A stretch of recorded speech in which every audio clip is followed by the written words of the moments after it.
ఇండస్ట్రీలో ఒక చిన్న రూమర్ ఏంటంటే అది ఎంతవరకు నిజమో నాకు తెలియదు. మారుతి గారి దగ్గర గోస్ట్ రైటర్స్ విపరీతంగా ఉంటారు, అక్కడ నుంచి తీసుకుంటారు ఆయన. ఈవెన్ బల్లెబల్లె మొగాడువాడు కూడా అతని కథ కాదు అన్నది కూడా ఒక వర్షన్ ఉంది. అది ఎంతవరకు నిజం? ఏమండి ఎన్నిసార్లు ప్రూవ్ చేసుకుంటాం?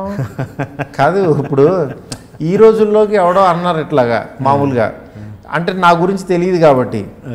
ఇప్పుడు ఇంకో గోస్ట్ రైటర్ వచ్చాడా దేనికి, బస్ స్టాప్కి ఇంకో గోస్ట్ రైటర్ వచ్చాడా, పోనీ ప్రేమ కథ చిత్రం ఇంకో గోస్ట్ రైటర్ వచ్చాడా, దేనికన్నా బలబల మగడవేకి ఇంకో గోస్ట్ రైటర్ వచ్చాడా?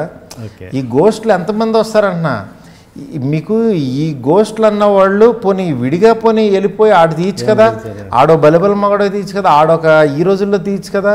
మారుతి అన్నవాడికి ఎందుకు వస్తుంది ఆ గోస్టు? నేను అది చెప్పేది. నేను ఈ గోస్ట్ రైటర్లో అసలు నా ఆఫీస్కి వస్తే తెలుస్తుంది, ఎందుకంటే నా 4 గోడల మధ్యన వేరే పర్సన్ అసలు ఎంట్రీనే ఉండదు. నేను ఏది నా దగ్గర ప్రొడక్షన్ చేసే సినిమాలకు మాత్రం ఆ రైటర్లు వేరే ఉంటారు. ఆ కాన్సెప్ట్ని ఇలా డెవలప్ చేయమని వాళ్ళకి చెప్తాను, కానీ అసలు పొరపాటున నా స్క్రిప్ట్లో వేరే పర్సన్ పెన్సిల్ పెట్టింది ఇప్పటివరకు లేదు. ఓన్లీ బాబు బంగారంకి మాత్రం డార్లింగ్ స్వామి అని ఆయన మొత్తం కథకి మాటలకి తను కూర్చున్నాడు. ఇంకా అసలు ఇంతవరకు ఎవరో కూడా అసలు ఏలు పెట్టల వేరే ఏ సినిమాకి కూడా. అంటే ఎందుకనంటే నేను అలా పెట్టని రోజు ఏంటంటే ఒరిజినాలిటీ పోద్దని నా భయం. మీరు చూడండి, ఈ 5 సినిమాలు మీకు ఒకలాగానే ఉంటాయి డైలాగ్ వర్షను. నేను పెద్ద డైలాగ్ రైటర్ని కాదు, నేనేంటంటే ఇన్స్పైర్ అయ్యి నేను దేనికైతే ఎగ్జైట్ అవుతున్నానో ఆ డైలాగ్లే రాసుకుంటా. నేను చాలా క్యాజువల్గా దేనికైతే నవ్వుతూ ఉంటారో అవే రాసుకుంటా. ఓకే, అంతే. అంటే ఎట్లా మీ వర్కింగ్ స్టైల్ ఎలా ఉంటుంది? అంటే మీ థాట్ ఎక్కడి నుంచి ఎలా పుడతాయి? అంటే మీ లైఫ్ నేను మ్యాక్సిమం ఒకటేనండి, నేను ఎక్కువ జోవియల్గా ఉండాలనుకుంటా. అంటే ఒక్కొక్క మనిషిది ఒక్కొక్క నేచర్. అంటే నేను డైరెక్టర్లో అబ్జర్వ్ చేసింది అది. అంటే ఒక్కొక్క దానికి ఎవరు దేనికి రెస్పాండ్ అవుతూ ఉంటారు.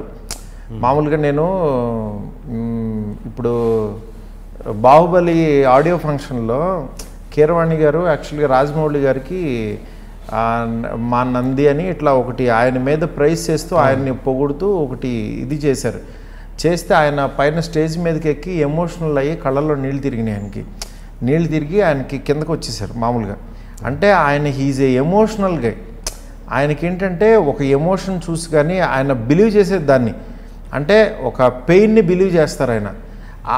ఆయన లోపల అది ఉంది కాబట్టి పైకి ఎక్కినప్పుడు ఆయన ఎమోషనల్గా ఫీల్ అయ్యి కళ్ళల్లో నీళ్ళు తిరిగి నడుచుకుంటూ వచ్చారు. కింద వాళ్ళకి కూడా కళ్ళల్లో నీళ్ళు తిరిగి, అంటే ఆడియన్స్ లాగా మనకు కూడా.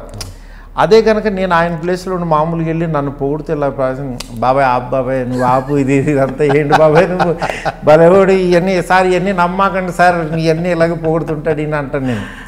అంటే దట్ ఈజ్ మై నేచర్. నేను కామెడీ చేసేస్తా దాన్ని, ఆ ఇష్యూని. అంటే ఇక్కడ నేను చూసే కోణం అది. అంటే నా నేచరు. ఇప్పుడు ఒక చావు దగ్గరికి వెళ్ళాను మామూలుగా, ఎక్కువసేపు సింపతిగా నేను ఉండలేను అక్కడ. ఆ పక్కకు వచ్చి ఎన్నింటికి నేనైతే 10 నిమిషాల్లో జంప్ అంటాను నేను. అంటే బాగా మనకి కావాల్సిన వాళ్ళు అయితే ఇంకా పెయిన్ ఎక్కువ ఉంటే మనం ఉంటామేమో, కానీ కొంచెం దూరంగా ఉండేది అంటే ఎప్పుడు జరిగింది ఎలా జరిగిందని 2 నిమిషాలు అలా ఇదయ్యి దాని తర్వాత ఏంటి ఆఫీస్ ఎన్నింటికి నీది అంటాం, నెక్స్ట్ టాపిక్కి వెళ్ళిపోతాం, ఎందుకంటే ఇది అయిపోయింది కదని. అంటే నేను ఎక్కువ సీరియస్నెస్ ఎక్కువ ఎమోషన్ని తీసుకోలేను నేను, నా బ్రెయిన్. అంటే నేను చిన్నప్పటి నుంచి డబ్బులు లేనప్పుడు పెరిగిన కష్టాలన్నీ చూసిన, ఆ కష్టంలో కూడా ఎంజాయ్ చేసినవాడిని నేను. అందుకని నేను కష్టాలు పడి ఆ రోజుల్లో నేను ఎప్పటికైనా ఇది అవుతాను, నేనేంటో చూపిస్తాను, అది ఎప్పుడూ లేదు. మనం కింద స్థాయిలో అరటిపళ్ళు అమ్మేటప్పుడు ఎంజాయ్ చేశాను, దాని తర్వాత అన్నీ ఏం చేశాను, 2 రూపాయలకి జిలేబీ కొనుక్కుని తినేటప్పుడు ఎంజాయ్ చేశాను, కొనుక్కుని తింటూ. ఇప్పుడు ఎంజాయ్ చేస్తున్నా. గోకుల్ థియేటర్ బయట టికెట్ల కోసం వెయిట్ చేసిన రోజు ఎంజాయ్ చేశాను. ఒక కండి కొనుక్కుని ఎప్పుడు వాడు థియేటర్ ఓపెన్ చేస్తాడని బయట కూర్చునే సందర్భాలు ఎంజాయ్ చేశాను. అందుకని నేనేంటంటే దీన్ని ఎక్కువ ఫన్ చేసుకుంటుండే. ఎరా నీకు ఇది ఈ విషయంలో కూడా సీరియస్నెస్ ఉండదు ఏంట్రా అంటూ ఉంటారు కొంతమంది మా ఫ్రెండ్స్.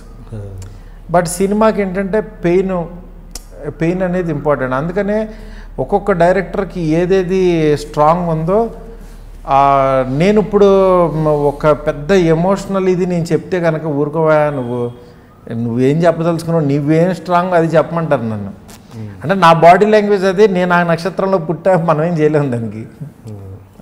బట్ అలాంటి మెంటాలిటీ ఉన్న మారుతి గారు ఆ డైనింగ్ టేబుల్స్, అలాంటి వ్యక్తి ఒక డైనింగ్ టేబుల్ సీన్ భలే భలే మొగడివేలో నాని సీన్ అలాంటిది ఎలా తీయగలరు? పెయిన్ నాకు ఇష్టం, సెంటిమెంట్ సీన్స్ నేను చూసిన సినిమాలన్నీ కూడా నాకు ఏవి మన కె విశ్వనాథ్ గారి దాంట్లో ఎమోషన్ సీన్స్ కానీ, నేను పర్టికులర్గా ఎమోషన్ సీన్స్ ఎక్కువ చూస్తాను, నాకు ఇష్టం. అంటే నేను ఇష్టపడటం వేరు, నేను చూడటానికి కానీ అది అబ్బా భలే పెయిన్ తీసుకొచ్చారు, కళ్ళల్లో నీళ్ళు తిప్పారు అని కొన్ని సీన్లు నేను యూట్యూబ్లో ఎప్పటికప్పుడు నేను ఏదన్నా ఒక ఎమోషనల్ సీన్ అనుకున్నప్పుడు నేను అవి చూసి ఇన్స్పైర్ అవుతుంటా. అలాగా చాలా మంచి, ఇప్పుడు జంధ్యాల గారు కామెడీ ఎంత బాగా రాసేవాళ్ళు, సెంటిమెంట్ కూడా అంత బాగా రాసేవాళ్ళు. త్రివిక్రమ్ గారు కామెడీ ఎంత బాగా రాస్తారో మీకు అట్లాగే ఏడిపించే టైంలో ఆయన ఏడిపించేస్తారు. ఈ కామెడీ బాగా రాసేవాళ్ళు ఎప్పుడు కూడా ఎమోషన్ కూడా అంత బాగా పండిస్తారు. నేను లక్కీగా నేను ఆ కావలోనే ఉన్నానని హ్యాపీగా ఫీల్ అవుతాను. ఇంట్రొడక్షన్ కొంచెం హెవీగా ప్లాన్ చేశాం సార్. అసలు ఏంటి అన్యాయం, ఏంటి దౌర్జన్యం? 3 రోజుల నుంచి మోసం ఉన్నట్టున్నాయి మొక్కలు. ఎవర్రా మీరు? జూనియర్ ఆర్టిస్ట్ ఉన్నది కూడా లేదు కదా, ఎక్కడ పట్టాడు రా బాబు వీడిని? I love you. పోతారా రే, నాశనం అయిపోతారు. జిమ్మి అన్నారేమి? ఇదే సార్ జిమ్మి. అవులే ఆన్లే అవుపిస్తున్నా నీకు. Hey where are the couple, I want to shoot. ముందు కలర్ తెలెట్టుకొని మా కండిషన్ చూడరా Kaabil. So please do subscribe to Loloke please. iDream 1 million subscribers ki reach ayindandi. Congrats to iDream Media on reaching 1 million subscribers. iDream Media on 1 million subscribers reach chesinanduku all the best and congratulations to you. Congrats iDream. Keep up the good work and continue to entertain.